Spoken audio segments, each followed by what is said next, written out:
Okay, so hi everybody. Back to WOTBaby Conversations, and on today's episode, we are talking with the lovely Stacie Dillion from Little Treasures First Aid. Hi. So Stacie is a registered nurse, and she has quite a bit of experience working with children. You've worked at the Children's Hospital here in Sydney, and you've got a lot of experience working in the emergency department as well as intensive care. And Stacie has teamed up with Dr Dante Maestri, and they have founded Little Treasures First Aid. So tell us a little bit about yourself, Stacie. Welcome. Yeah, thanks so much, Jen. Thanks for having me on. So as you said, my name is Stacie. I am a paediatric nurse. So my background has been all with babies and children. So I've been a paediatric nurse for almost 10 years. My background is I've worked in the intensive care units here in Sydney, both at Westmead and Randwick. And now I currently work as a clinical nurse educator. So I teach staff, new students, what to do in recognizing those red flags of a sick or unwell child. And I also found when I was working in ICU, when parents and carers were faced with these critical situations, knowing what to do, how to respond calmly as well. And those minutes while we're waiting for an ambulance to arrive, knowing what to do can save a child's life. And I've experienced that many, many times. And it's just so incredible to see. Yeah, you do great work. I can imagine, you've got lots of experience. So you've teamed up with Dr. Dante Maestri and you've created Little Treasures. So tell us a little bit about what you do and how you came to create Little Treasures First Aid. Yeah, of course. So I've teamed with a good friend of mine, Dr. Dante Maestri. He works as a doctor here in one of the emergency departments here in Sydney.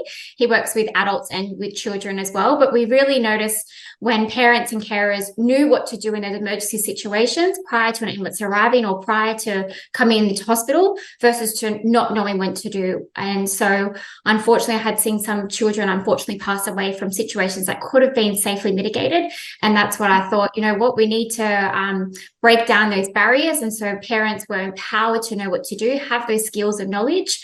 So we've derived a lot of our classes. We go through doctors ABCD, so we go through CPR and choking.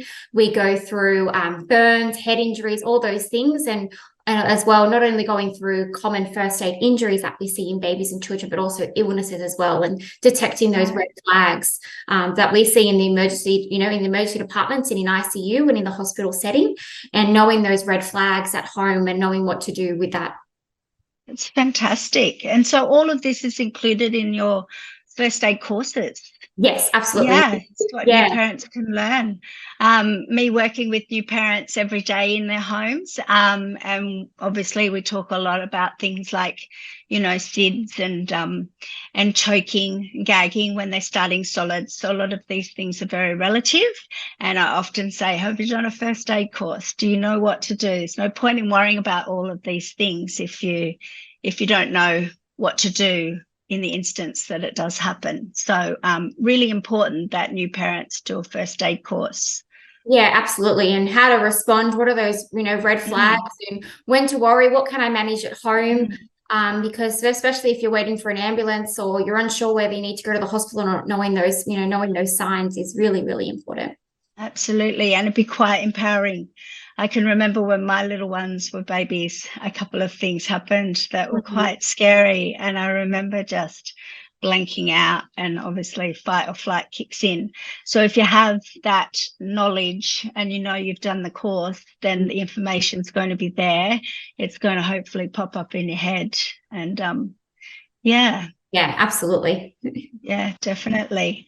And so the courses are online and face-to-face? Yes. So online and face-to-face, where more popular, we do the face-to-face classes. So where we come to you. So I've got my little bag of mannequins and we practice first aid and CPR. We come to you, service all over Sydney as well. It's amazing. Such a good service to have. So I thought today we would talk about choking and gagging, because obviously I'm working with a lot of parents who are starting their babies on solids. And one of the most common things that I think I talk about with parents is their concern for their baby choking, even when they're just starting them on purees, because we know that babies do something called gagging, which is a normal bodily response, I guess, that's helping them from choking. But you can explain that a little bit more in detail. But so I thought we'd just get some information from the experts about choking and what it is, and how to prevent it, and most importantly, what to do when it happens. So I guess, why is choking why is the topic so important, and why should we sort of know more about choking? Yeah, absolutely. Choking is a very important topic. It's probably one of the most common things I do get asked about when I do my first aid classes, and hence why this our Little Treasures first aid all started about. So it is quite a common topic that we do talk about. A lot of parents ask us. It has very high mortality and morbidity rates as well. And when we're looking at that difference between, there's also a difference between choking and gagging. So it's a very important topic. So young children, especially when they're starting purees and solids, and when they get to that age where they're trialing that, they're putting everything into their mouths, they're mouthing everything that they do. They want to get their hands on anything, grabby hands. Yeah. And so that's where we see choking and gagging. And, it's not only just on food, it's also on objects and other things as well. And anything that is, firm and round is a potential for a child to choke on. So something that's like the same size as their little windpipe, I guess. Yeah, exactly right. So anything that they say is a size of a 20-cent coin or even less is just that perfect size to block a child's airway. So anything that's firm and round, that could be, fruits, blueberries. Blueberries are huge this year. Grapes is probably the biggest one that we see. It's, again, that firm and round in shape as well. So how do we try and mitigate that? Cutting them long ways, chopping them in quarters as well, because even if we cut them in half, it's still that firm and round as well. Things like popcorn, whole nuts, raw fruit and vegetables as well. There's that firmness and the round shape as well that can just potentially block a child's airway. And what about things like parents are very concerned about purees and things, but they can't really choke on a puree. Yeah, that's it. So you can commonly see gagging. So, and gagging is a normal response. It's our babies protecting their airways. So where that puree or that food item has gone to the back of their throat, and they go, doesn't it? And it sounds pretty intense, doesn't it? You think, are they choking? But you're seeing their expression that they've just protected their airway. They've been able to bring that forward. They've brought their tongue forward, their mouth open, they've brought it up and they've spat it out, which is good. They've just protected their airway. And you can see as well that their facial expression is calm. They're not bothered. They are very unfazed by it all. And because it's their body's natural response. So they're just doing what they're supposed to do. And I guess it can be our reaction that might make things a little worse. Yeah, that's perhaps. It. Yeah, and gagging is very common in babies, especially trialing different textures, different flavors and things like that as well. So something that they're not used to, and they've started on purees, which is a great thing to start on, and then all of a sudden they're not sure what's this texture, what's this flavor. We do see a lot of gagging, but you'll see that in their response, though, they are unfazed and they're calm. And, although we look, oh gosh, are they choking? That they're able to protect their airways. Exactly. Yeah. So it's more when they start finger foods, and very important how we prepare the food, I guess, and how we offer it to them. Yeah. Absolutely. And so for a new parent, and we don't, obviously gagging is what we'll see first. Can you just explain to us what choking might look like?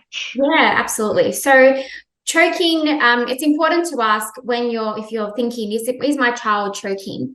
It's important to have a think about, do they have an effective cough?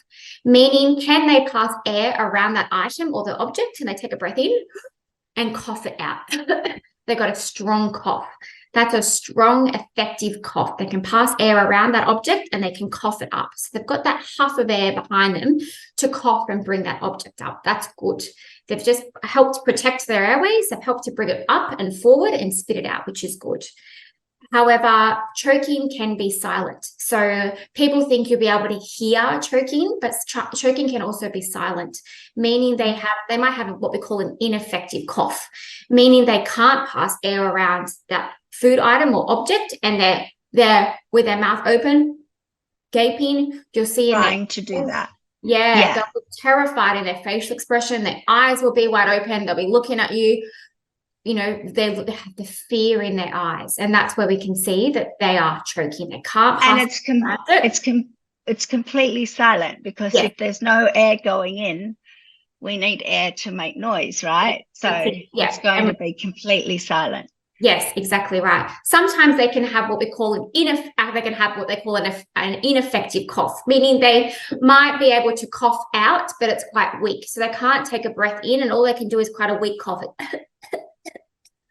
So at that point, we are trying to encourage them to cough and stay calm.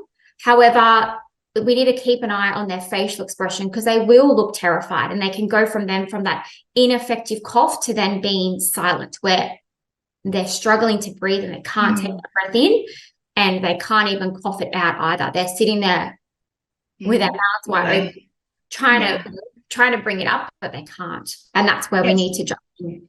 So there's a big difference between choking and gagging, because with gagging, they make a lot of noise. Yes. And I always say to mums and dads, you know, the worst thing that's going to happen, I think, with gagging is that they are going to, you know, because they're gagging, so it's like that reflex. And it's bringing the food back up, but with their strong reflex, they can then bring up the contents of their stomach. Yes. So sometimes they will vomit as a result of gagging. But I always say it's all good if they're making noise. It's just inconvenient. Noise is good. Yeah. As long as it's coming out, it's all good. Yeah. You know. So there's a big difference between choking and gagging, and I often say it's the when they're silent, that's the worry. Yeah. So with if we did find that our baby was choking and we thought they were gagging, what's the best way to manage that? Do you jump straight in, or do you pause a little bit? Because I always tell parents when their babies are gagging on new foods and purees, to stand back and to just pause and to let them ride it out and to be calm. Yes. Because your baby will sort it out themselves. But with choking, what do you do? Yeah, great question. So I totally agree with you. Gagging, stand back, try and stay calm, and also mimicking coughing to get them to, you know, if you're mimic everything we do, don't they, babies and young kids? So mimicking, you know, that cough, standing back and being calm, encouraging them to cough. But yes, we're not doing any back. We're watching them, you know, to try and protect their airways and to cough and to bring it up. That's really good. But then not when they're choking, they're silent. They can't pass air around, you know, that object. They don't have that universal choking sign that we know. You know, babies haven't worked that one out yet. So watching their expression is super important. And that's when, if they're choking, that's when we need to do our back blows and our chest thrusts. How long do you wait though? Because, you know, does rushing in and being really fast and grabbing them out of the high chair, does can that make it worse? Like, yeah, good question. Yeah, so they're sitting in their high chair, they're able to sit up, that's good. But if they're silent, we really need to jump in and we need to do those blows. So they're silent. You can also see their facial expression. Some children can get really agitated, and that's just a result of that oxygen not going around in their body. They can be really agitated. They can also have a bit of a blue tinge around their lips as well, and they will look absolutely terrified. And so that's when we need to jump in and we need to get them out of the high chair, and we do need to do our back blows. So it is actually. Can you demonstrate that for us? I've got a mannequin here. Awesome. Brings my classes as well. She's all prepared. Baby mannequins. So we get them up. Yeah. We'll get them out of their high chair. They actually do say now, according to the Australian Resuscitation Council guidelines, we need to call an ambulance immediately. So if your child is choking, call an ambulance, so 000. And then while we're on the phone to them. What if you're there by yourself? Do you leave them in the high chair, call the ambulance? Pick them up and take them with you. Pick them up? Yep. Yeah. Okay. Yeah. If you can't find your phone, you are running outside. You are calling for help. We need to send for help.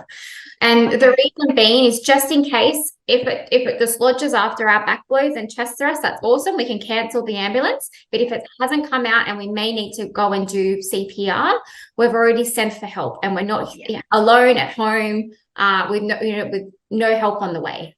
Yeah. Good tip. That's good. So you're better to be safe than sorry. Yeah, absolutely. You can cancel an ambulance and that's fine. They may still arrive, they may still come and who cares? Okay, but who cares? That's it. Who cares? They want to make sure that everyone's okay. And while the time that we're waiting for an ambulance now as well is so long, so you'd rather be call for help early. And you might need the ambulance by the time they get. Yeah, absolutely. Everyone probably needs. Everyone They're freaking out. Yeah, a little bit stressed. Yeah. Yeah, that's it. And and that's what people do when they're in this stressful situation. People pause and they go still not knowing what to do. And so that's why we do these classes. So we've got an ineffective cough. They're choking. They're silent. That's when we need to call an ambulance. We need to do our back blows. So we get our baby up out of the high chair. So if they're under the age of 1 or up to about 18 months, you can pop them over your lap, or you can even do this standing up. Now, you do need to make sure we're supporting their cheeks here, supporting their cheeks, not holding their neck because they are choking. We do need to, I'm just going to stand up for a minute. But you're right. You're fine. Stab them also over your lap, and we need to do back blows. So in between the shoulder blades here, with the heel of our hand, we're doing 5 back blows. Now, the aim is here to have them their head a little bit lower than their body and doing our back blows, because you want to get that huff of air behind that object. And then when we do that back blow, it's going to bring that object up and out. Okay. Mm-hmm. So we're going to attempt 5, and we need to check they're in between each back blow if the object has come out or the food item has come out. Okay. And being the aim is not to do all 5 back blows. We want to see in between each one, has that object come out or has it dislodged? Okay. Okay. Sure. How hard do you hit them? You do have to go pretty firm with the heel of your hand, okay? And the aim is here to get that kind of huff. It's a blow, so it's a huff of air behind that object to get it out. So head lower than their body, supporting their cheeks, in between the shoulder blades, 5 back blows. So 1 and look, 2 and look, 3 and look, 4 and look, 5 and look. Now, if it hasn't come out, that's when we need to flip them over and we need to do our chest thrust. So after the 5 back blows hasn't come out, we then need to flip them over and do our chest thrust. So you wouldn't do any more? Like you wouldn't just keep going? Yeah, good question. So we need to alternate, because we want to try and aim to get it up, and then with the back blows, it might help bring that object up higher into their airways. Right. Yeah. And doing our chest thrust might just help bring it up even more. Yeah. Okay? Yeah. Now, in our classes, we do CPR. And so where we do those chest thrusts is the same position as where we do our CPR. So our center of the chest, in between the nipple line here, just lower than that, on that hard bony sternum here. So if you have a feel on yourself, you can feel that hard bony sternum in the center of your chest. That's where we're doing our chest thrusts as well. Yeah. On that hard bony sternum. But in this, instead of with compressions where we're going down, the chest thrust, we're going in a more upwards motion. So it's kind of a thrust up. Oh, okay. Yeah. Okay. So after our back blows, we then flip them over, supporting their head a little bit lower than their body, and we're doing our chest thrust. We literally will go. I'll bring it up a little bit closer so you can see. Yeah. 1 and look, 2 and look, 3 and look, 4 and look, 5 and look. If it hasn't come out, we then need to go back and do our back blows. And you alternate between the 5 back blows, then the 5 chest thrusts, until either the object comes out or the ambulance arrives and they take over, or if your baby goes unconscious, we need to put them on the ground and we need to do CPR. Yeah, so I was going to say, when do you jump into CPR? Yeah. So great question. So if they become unconscious, so when babies and also adults, if they've got something in their airway, if there's a blockage, they'll be unable to breathe, and that's when they can lose consciousness. They can go quite floppy, and that's if they've gone floppy, they've gone unconscious. You'll also see that color change as well. That's when we need to go on the ground and we need to do CPR. Okay. Yeah. So I guess that's a whole new subject. Yeah, that's it. Yeah. But if sorry. Yeah, you go. If the object comes out, then what do you do? Oh, great question. The object comes out, nice work. You have just saved their lives. So they've been able to bring it up. So the aim of the back blow is to really get in there, get that huff of air, and they might bring up all their stomach contents, and that's totally fine. And they're going to have this big cry, and you'll have this sigh of relief. And so you just give them lots of cuddles, lots of reassurance. And you just continue to monitor them for their, their responsiveness and their color. They can be quite upset. It's a very, traumatizing experience. And I've seen this being demonstrated on mannequins elsewhere at Baby Expos and things. And, and I was quite shocked. And so were the parents watching, like how firm they were actually pushing. We couldn't quite see it there with the mannequin, but it's quite firm, isn't it? Yeah, quite firm indeed. Yeah, because with the heel of your hand and in between their shoulder blades, getting that real firm, that firm. Yeah. Because you do want to get that. Your aim is here to try and get that huff of air behind that object, and as you do that, to try and push that object up further. So you do have to be quite firm, because you'd rather be doing the back blows and the chest thrusts than doing, CPR.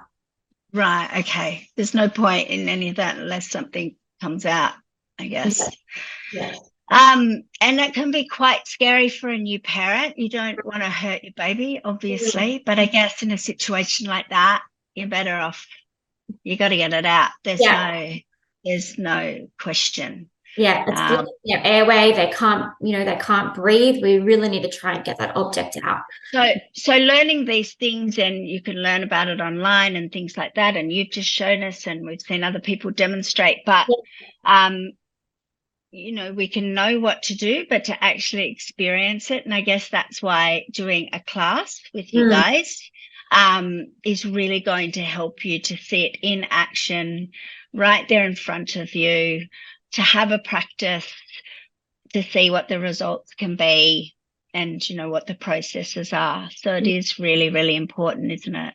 Yeah, absolutely. Yeah. And having that bit of practice as well. I say our mannequins don't bruise. So, get that feeling and about how firm you do need to be to do those, the back blows and chest thrusts. And hopefully you'll never have to use those skills. But if you were, you could identify choking, and how do we manage that as well? Is it quite common, choking? Yeah, it is. It is quite a high morbidity and mortality rate. And you do see it in the news and things, unfortunately, young children passing away as a result of choking. But if we could jump in, identify that early, do those back blows and our chest thrusts, get the ambulance there on the way, it can really decrease that morbidity and mortality rate. Yeah, absolutely. And even more importantly, how can we prevent it? Yeah. Besides the way we, being safe and the way we prepare the food, but what are some other helpful tips? Yeah, that is a great question. So managing the foods that we give to our children, so, modifying, maybe substituting, things like that. So also chopping, cooking, grating, that kind of stuff as well, to try and change that texture and get that firmness and remove that firmness and the roundness as well. So cutting them, chopping them, cooking them, things like that.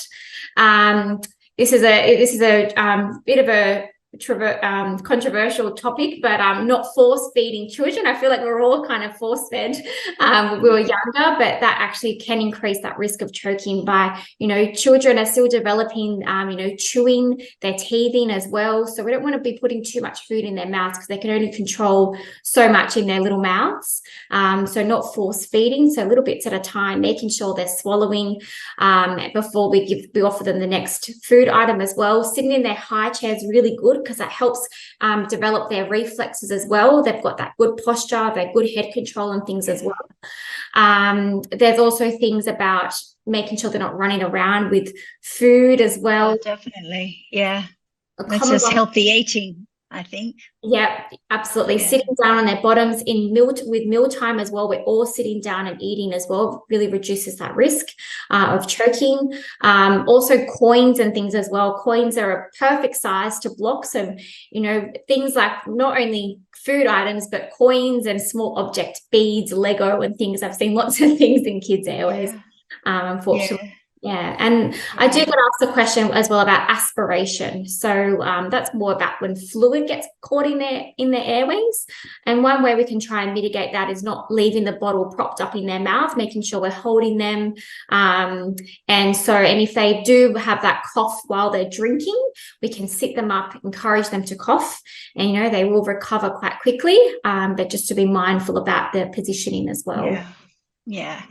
Well, they're really helpful tips, but I think the most important thing is knowing what to do if it does happen, I guess.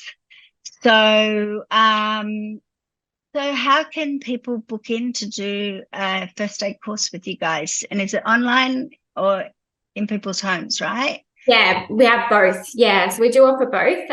More people like to do the face-to-face where we come to you, we bring our mannequins. I've got lots of our little friends. Yeah, so they can practice. For babies and kids, right, to get that hands-on practice. We do cover a wide range of topics. Now you can, we're also on Instagram as well. You can also send us an inquiry as well. Yeah, and you do really cute little first aid kits I've seen. Yes. They're really sweet. Yes. They have everything in there for cuts and grazes and burns and bites and all of it. All of those things, that's right. So we also surveyed some families here in Sydney of what does everyone need in their first aid kit, and as well with our experience, what we've seen in the emergency departments, both Dr. Dante and I, we've come up with our first aid kits to equip you if anyone was ever injured, especially young children, having that all their cuts, grazes, you know, bumps, all those. To have it all in one spot instead of scrambling trying to find your band-aids. Yes, that's right. It's so true. All in one spot. Band-aids and steri strips, that's right. Yeah. Well, that's fantastic. It was lovely to meet you, and thank you for those wonderful tips on choking. It's really important. And as I say to all of the parents that I work with, and they're always worried about lots of things, I say, well, there's no point in worrying about it if you don't know what to do when it actually happens. So I'm always encouraging it. It's really important. And lastly, what do you think it's best to do a course before you have the baby or after? That is a great question. I get asked that all the time. So it is, and honestly, it's entirely up to you and the, you know, circumstances and the situation as well. So we get some parents that do the classes, you know, when they're about 30 to 32 weeks pregnant, you know, just before they're due. And then other times also it's after, you know, after they've had the baby and their kind of things are settling down and they're just about to start solids. So is when we also get asked. Well, so it really depends up to maybe not in those early days when you're just in that baby bubble. Absolutely. Sleep deprived. Yeah. You want to do it when you're not sleep deprived. So you focus. take it all in. Yeah, that's right. And a lot of people as well, we do group classes. So, you know, if you've got other friends or family or anyone who might be looking after bub, you know, elderly caregivers, super important to do one of these refreshers. So we commonly see all generations come to our first aid classes that we have. So, well, that's awesome. And they can just jump on your website and find out more information there. Yeah, absolutely. Perfect. Well, it's awesome work that you do. And it was lovely to meet you. Thank you. And you too.